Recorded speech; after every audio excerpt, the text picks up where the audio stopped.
देवल से शादी एपिसोड 13 अंतिम परीक्षा की दस्तक। भारत स्टोरी हब की रहस्यमय यात्रा का अगला अध्याय। स्वागत है आपका भारत स्टोरी हब में, जहां हर कहानी सिर्फ सुनी नहीं जाती, जी जाती है। तो चलिए आज की यात्रा शुरू करते हैं उस मोड़ से जहां डर, प्रेम और भाग्य एक दूसरे से टकरा रहे हैं। देवल की पुकार के बाद जंगल और भी गहरा हो गया था। उसकी आवाज ने रात की चुप्पी को चीर तो दिया, लेकिन जवाब अब भी अधूरी गूंज की तरह हवाओं में लटका था। 3 रातें बीत चुकी थीं। देवी की माला अब पूरी तरह फीकी पड़ गई थी। रुचि ने देखा, देवल की आंखों में नींद नहीं, सिर्फ सवाल थे। देवल, रुचि ने धीरे से कहा, क्या हम फिर उसी दलदल की ओर बढ़ रहे हैं? देवल कुछ कहने ही वाला था कि एक तेज चीख जंगल को चीरती हुई गूंज उठी। बचाओ, बचाओ! रुचि ने कांपते हुए देवल का हाथ थाम लिया। वह आवाज किसी बच्चे की थी, वही मासूम पुकार जैसी बलि से पहले गूंजती थी। देवल ने तुरंत अपना त्रिशूल उठाया और रुचि को अंदर रहने का इशारा किया। जंगल के गहरे हिस्से में पहुंचते ही उसे एक झरने के पास वो बच्चा दिखा, लेकिन उसके पैर जमीन पर नहीं थे। वह हवा में झूल रहा था और उसकी आंखों से आंसू नहीं, राख बह रही थी। तुम अब भी मुक्ति के योग्य नहीं, बच्चे की आवाज अचानक बदल गई, गंभीर, भारी और शैतानी। कौन है तू? देवल ने त्रिशूल ताना।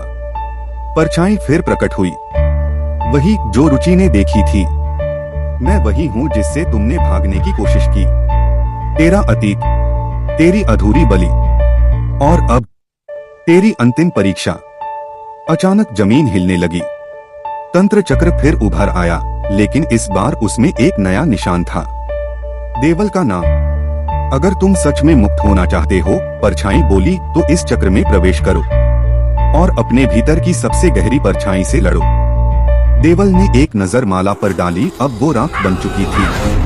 ठीक है, उसने कहा, अगर यह परीक्षा मेरी मुक्ति की राह है तो मैं तैयार हूँ।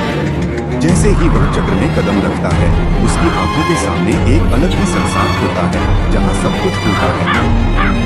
देवी नहीं, वहाँ एक कालिनी बैठी है। रुचि नहीं, वहाँ एक छवि है जो उससे कह रही है, तू कभी मुक्त हो ही नहीं सकता।